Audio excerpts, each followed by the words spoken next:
কুড়িকে প্রস্ফুটিত হতে দেওয়ার জন্য রাষ্ট্র যদি ব্যবস্থা না করে, রাষ্ট্র যদি পৃষ্ঠপোষকতা না করে, তাহলে এই কুড়ি প্রস্ফুটিত হবে না, বিকশিত হবে না। এই জন্য তিনি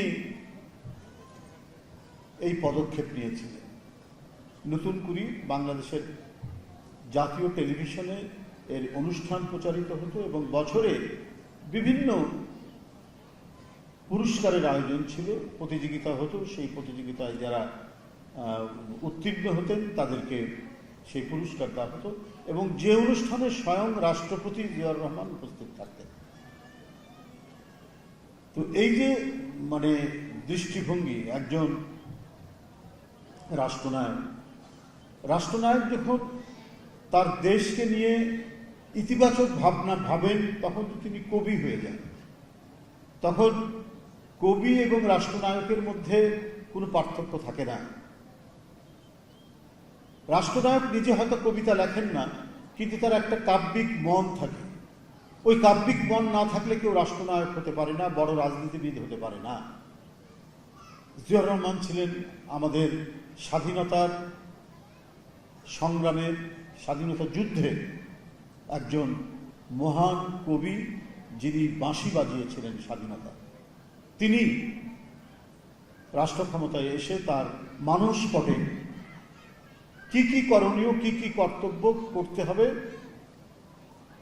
সেটি তিনি একের পর এক উদ্যোগ গ্রহণ করলেন এবং সেগুলোকে বাস্তবায়িত করা শুরু করলেন। ঠিক তেমনি ভাবে একজন কবি, তিনি যদি শিশুতোষ না হন, শিশুতোষ বোঝন্ত, যে শিশুদের জন্য কবিতা লেখে, ছড়া লেখে, গান লেখে, তাকে বলা হয় শিশুতোষ সাহিত্যিক। অমুক কবি শিশুতোষ, তার মানে তার এমনি বড়দের জন্য গান, কবিতা, নাটক অনেক কিছু আছে, কিন্তু তিনি বাচ্চাদের জন্য, শিশুদের জন্যও অসংখ্য কবিতা লিখেছেন, ছড়া লিখেছেন, গান লিখেছেন। নজরুল আমাদের জাতীয় কবি। এই নজরুলকে জাতীয় কবি অভিধায় অভিষিক্ত করেছেন, রাষ্ট্রীয় স্বীকৃতি দিয়েছিলেন এদেশের রাজনীতির এক মহান কবি, তিনি শহীদ রাষ্ট্রপতি জিয়াউর রহমান। ওই যে বললাম যে কবির যে কাব্যিক মন, এই কাব্যিক মন ছিল জিয়াউর রহমানের, বলেই তিনি এই দেশে অসংখ্য অভিনেতা, অভিনেত্রী, চিত্রশিল্পী তিনি তৈরি করতে পেরেছিলেন, শিশুদের থেকে গড়ে ওঠা এই যে নতুন কুড়ি অনুষ্ঠানের মধ্যে। তো এই নজরুলকে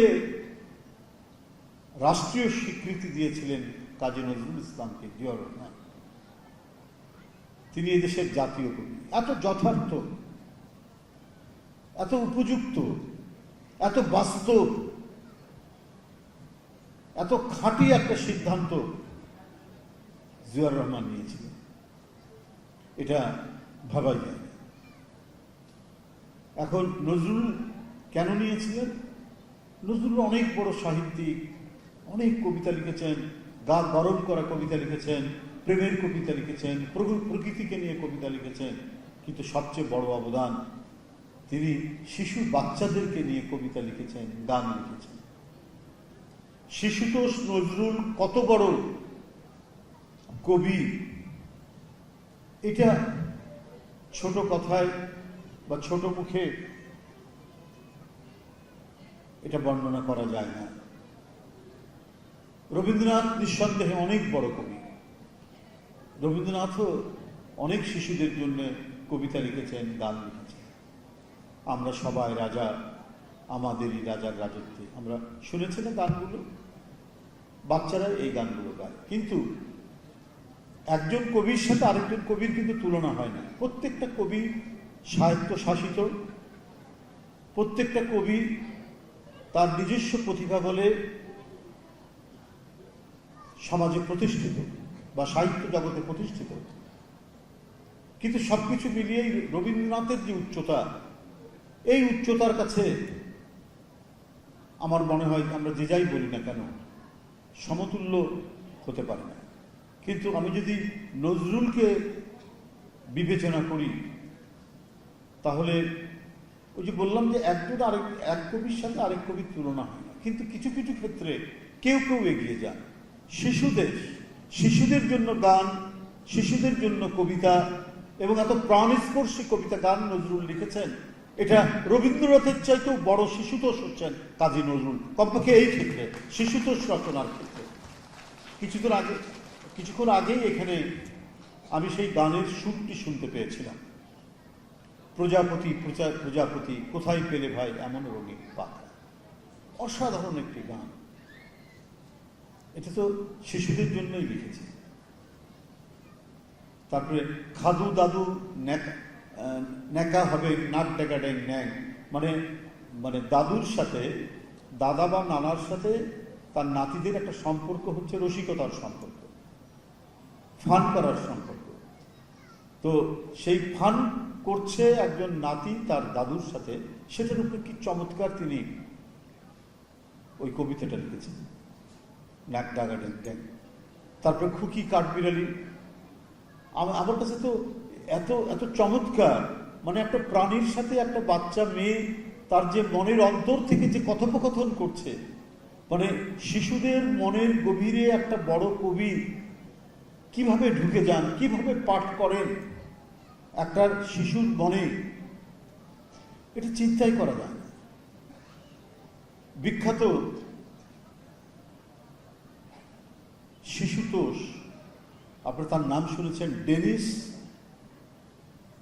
রূপকথার গল্প লিখেছেন বাচ্চাদের জন্য, তার নাম হ্যান্স ক্রিশ্চিয়ান অ্যান্ডারসন। তিনি লিখেছেন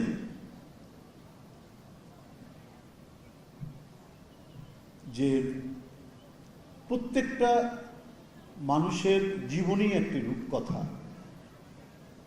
স্বয়ং ঈশ্বর নিজের আঙ্গুল দিয়ে এই রূপকথাটি লেখেন। প্রকৃতপক্ষে এই কথার মধ্যে দিয়ে এই যে ঈশ্বরের যে তার আঙ্গুল দিয়ে লেখেন, আসলে এই ঈশ্বরের যে প্রতিভা যেটা মানুষকে দেওয়া হয়, এই শিশুতোষ কবি সাহিত্যিকদেরকে দেওয়া হয়। তারাই মানুষের জীবনী লিখতে পারে, যে জীবনীটা একটা রূপকথার মতো। তো সেই বড় কবি সাহিত্যিকরাই শিশুদেরকে পাঠ করতে পারেন, স্টাডি করতে পারেন, অধ্যয়ন করতে পারেন, তার মনের ভাব কি সেটা বুঝতে পারেন। একটা পেয়ারা গাছের মধ্যে একটা কাঠবিড়ালি তাকিয়ে আছে একটা ছোট্ট বাচ্চা মেয়ের দিকে, ওর যে ভাব আদান প্রদান হচ্ছে, কি হচ্ছে জানেন না, কিন্তু কবির মনের মধ্যে কি চমৎকার নাড়া দিয়েছে, কাঠবিড়ালি কাঠবিড়ালি পেয়ারা তুমি খায়, সে যে তার সাথে কথোপকথন করছে।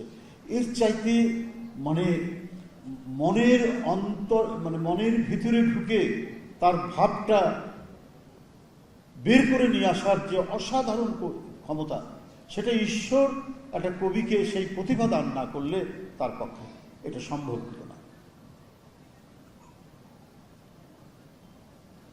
আর একটা কথা হ্যান্স ক্রিশ্চিয়ান অ্যান্ডারসন বলেছেন যে শব্দ যেখানে ব্যর্থ হয়, সঙ্গীত সেখানে সফল হয়। গল্প, কবিতা অনেক কিছুই লেখা হয়, কিন্তু সেটা যদি সুরের মধ্যে মানুষের হৃদয়কে স্পর্শ না করে, মানুষের মনকে ছুঁয়ে না যায়, তাহলে সেটার কোনো দাম থাকবে না। ওই যে শব্দ দিয়ে গদ্য লেখা হচ্ছে সেটা ব্যর্থ হবে, সঙ্গীতটা বাঁচিয়ে রাখবে। নজরুল সেই প্রচেষ্টা করেছেন, তার শিশুতোষ প্রতিটা সঙ্গীত আজও আমাদেরকে হৃদয় ছুঁয়ে দেয়, যার উদ্ধৃতি আমি কিছুক্ষণ আগে দিলাম। উপস্থিত সুধীবৃন্দ, আমরা এবার যে বর্ষ ঘোষণা করেছেন মাননীয় প্রধানমন্ত্রী, সেটি হচ্ছে নজরুল বর্ষ। তার পিতার যে কাজ, লিখে যাওয়া কাজ বা শুরু করা কাজ, দুটিকে তিনি আত্মস্থ করেছেন এবং তিনি নতুন কুড়ি স্পোর্টস, শুধু একটা সাংস্কৃতিক অনুষ্ঠান না, স্পোর্টস ঘোষণা দিয়েছে। বিভিন্ন জেলায় নতুন করে স্পোর্টস হবে, মানে শিশু বাচ্চাদের তাদের মানে স্পোর্টসের দিকে, খেলাধুলার দিকে তাদের যে সুযোগ সুবিধা রাষ্ট্রের পৃষ্ঠপোষকতায় সেটা সূচনা করেছেন বর্তমান প্রধানমন্ত্রী তার পিতার মতো। অর্থাৎ ওই যে আমি আগেই বলছি, রাষ্ট্রনায়কের হৃদয় জুড়ে থাকে মানব প্রজন্মের প্রাথমিক যে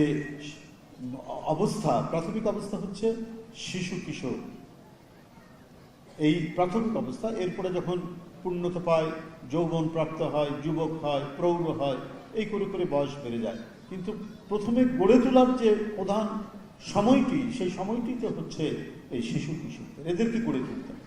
এই ভাবনাটা যে রাষ্ট্রনায়কের মাথায় থাকে না, সে রাষ্ট্রনায়ক না। সে একটা রাজনীতিবিদ হতে পারে, সস্তা ধরনের রাজনীতিবিদ হতে পারে, সে রাষ্ট্রনায়ক হতে পারে না। রাষ্ট্রনায়ককে অবশ্যই শিশুদের মন বুঝতে হবে, তাদেরকে গড়ে তুলতে হবে, রাষ্ট্রীয় পৃষ্ঠপোষকতায় দান করতে হবে, যাতে সারা বাংলাদেশে তারা সঠিকভাবে গড়ে উঠতে পারে। আজকে বিভিন্ন সময় দেখি যে ভয়াবহ যে বিষয়, ভয়াবহ যে ঘটনাগুলো, মাদকের প্রভাব। একজন স্কুল শিক্ষক, সরকারি স্কুলের শিক্ষক, রংপুরে তার পরিবারের 4 জন সদস্যকে এক মাদক সেবী হত্যা করল। কি নির্মমতা, কি বেদনাদায়ক পরিস্থিতি, কি ভয়ঙ্কর আগ্রাসী মনোবৃত্তি। কারণ মাদক সেবীদের কোনো কাণ্ডজ্ঞান থাকে না। তো এই যে সমাজের মধ্যে অপরাধ প্রবণতা, ড্রাগ এবং মাদকের যে প্রভাব, এখান থেকে মুক্ত থাকতে হলে অবশ্যই নজরুলকে আমাদের চর্চা করতে হবে। শিশুদের জন্য লেখা নজরুলের কবিতা, নজরুলের গল্প, নজরুলের গান আমাদের বেশি করে চর্চা করতে হবে। উদ্বুদ্ধ কিভাবে তিনি করেছেন। বাচ্চাদের জন্য লিখেছেন চল চল চল ঊর্ধ্ব গগনে বাজে মাদক। তিনি এই বাংলার, এই বৃহত্তর বাংলার, যে একটা বাংলার একটি অংশ ভারতের মধ্যে পড়েছেন, সেখানে তার বাড়ি। কিন্তু এই বৃহত্তর বাংলার, তিনি বাঙালি মুসলমান পরিবারের সন্তান, কিন্তু পিছিয়ে আছে বাঙালি মুসলমানরা লেখা পড়া, শিক্ষা দীক্ষায়। অর্থাৎ কবির মনে এটা অত্যন্ত বেদনাদায়ক একটা পরিস্থিতি সৃষ্টি করেছে। বাচ্চাদেরকে ছোটবেলা থেকে তিনি ওই কবিতার মধ্যে, অসাধারণ কবিতা, গায়ের মধ্যে রক্ত টকবক করে ফুটতে থাকে, এবং যে কোনো একটা মার্চ পাস্ট, কুচকাওয়াজ যখন হয়, তখন এই গানটা যখন বাজে, এই রণসঙ্গীত যখন বাজে, মনে হয় আমি নিজেও গিয়ে সেখানে শরীর। কিন্তু তার মধ্যে অনেক বাণী আছে। কবে সে খোয়ালি বাদশাহী সেই অতীতে আজও চাই। তিনি এই যে লেখাপড়া ছেড়ে দিয়ে, আমরা এক সময় এই ভারতের মুসলমানদের বাদশাহী ছিল, তার আমরা রাজা ছিলাম, এই চিন্তা করেই আমরা অবশ্য হচ্ছি। কিন্তু পৃথিবী এগিয়ে যাচ্ছে, জ্ঞানে বিজ্ঞানে এগিয়ে যাচ্ছে, এই দিকটা সচেতন করছেন নজরুল। এবং সেই বাণীটি চল চল চল ওই কবিতার মধ্যে তিনি ফুটিয়ে তুলেছেন। এবছর নজরুলের বছর, আমরা প্রতিটি ক্ষণে তাকে মনে করব, তার গান গাইব। তার গান আমাদের মনকে পরিশুদ্ধ করে, তার গান যে কোনো অন্যায়কে প্রতিবাদ করতে আমাদেরকে উদ্বুদ্ধ করে, তার গান আমাদেরকে নির্মল আনন্দ দান করে। ঠিক তেমনিভাবে শিশুদের জন্য লেখা তার কবিতা এবং গান শিশুদেরকে সত্যিকার অর্থেই একজন উৎসাহী, উদ্যমী মানুষ হিসেবে গড়ে তোলার উদ্বুদ্ধ করবে। এমনকি তার যে বিজ্ঞান চেতনা, থাকবো না কোজ, বদ্ধ করে দেখবো এবার জগৎটাকে, মাটির গভীরে যে ধাতু পাওয়া যায় সেটা দিয়ে কিভাবে আজকে নানা যন্ত্রপাতি তৈরি করা হচ্ছে, সেই সময় তিনি লিখছেন। আজ থেকে 100 বছর আগে তিনি এগুলো তিনি লিখছেন। অর্থাৎ বিজ্ঞান মানসিকতার দিকে, এগিয়ে যাওয়ার দিকে ধাবিত করতে চাচ্ছেন। তার শিশুতোষ, ওটাও বাচ্চাদের জন্য লেখা। সংকল্প, তার যে কবিতাটা আমরা ছোটবেলায় পড়েছি, আমরা স্কুলে পড়েছি, আমরা যখন 5-6-এ পড়ি তখন পড়েছি, থাকবো না বন্ধ করে। প্রত্যেক কবিতাটাই হচ্ছে এগিয়ে যাওয়ার জন্য, জ্ঞান বিজ্ঞান চর্চা করার জন্য এবং বিজ্ঞান মনস্ক হওয়ার জন্য। একজন কালের কবি, উনি কালের প্রতিনিধিত্ব না করলে সে বড় কবি নয়। ওই কাল চাচ্ছে যে মানুষ এগিয়ে যাবে, মানুষ যুক্তিশীল হবে, মানুষ বিজ্ঞানের যে অগ্রগতি তার সাথে মিলিয়ে চলবে। এবং সেই কবি যখন এগুলো তুলে ধরেন, সেই কবির কবিতার কারণে, গানের কারণে মানুষ উদ্বুদ্ধ হয়, মানুষ জ্ঞান চর্চা করে। আপনারা, আমার মনে হয় যে আমাদেরকে আজও নজরুলকে চর্চা করতে হবে, কারণ আজও নজরুল খুবই প্রাসঙ্গিক। আজও ফ্যাসিবাদের জন্ম হয়, ফ্যাসিবাদ নিষ্ঠুরতা করে, নিজ দেশেরই তারা ফ্যাসিবাদী শাসক, নিজ দেশের লোকদেরকে গুম করে, হত্যা করে, রক্ত ঝরায়। সেই কারণেই তো নজরুল অত্যন্ত প্রাসঙ্গিক। এই নজরুল যখন অত্যাচার থাকে না, তখন আমাদেরকে নির্মল আনন্দে উদ্বুদ্ধ করেন তার প্রেমের গান দিয়ে, তার নিবেদনমূলক, ঈশ্বরের কাছে নিবেদনমূলক গান দিয়ে আমাদেরকে উদ্বুদ্ধ করেন শিশু, কিশোর, এই কি বলে আলোক পিয়াসী বাচ্চাদেরকে, শিশু কিশোরদেরকে। আমি সবার সাফল্য কামনা করছি এখানে যারা উপস্থিত রয়েছেন, এবং বাংলা একাডেমিকেও ধন্যবাদ জানাচ্ছি। তারা যেন নজরুলকে যেভাবে, শিল্পকলা একাডেমির মহাপরিচালক আছেন, তারা যেভাবে তুলে ধরেছেন, আমি বলবো যে শিল্পকলা একাডেমির যত কর্মসূচি হচ্ছে, যত প্রোগ্রাম হচ্ছে, সেটা খুবই একটা প্রাণচাঞ্চল্য তৈরি করেছে, এবং নজরুল আরো বেশিভাবে আমাদের সামনে প্রস্ফুটিত হবেন।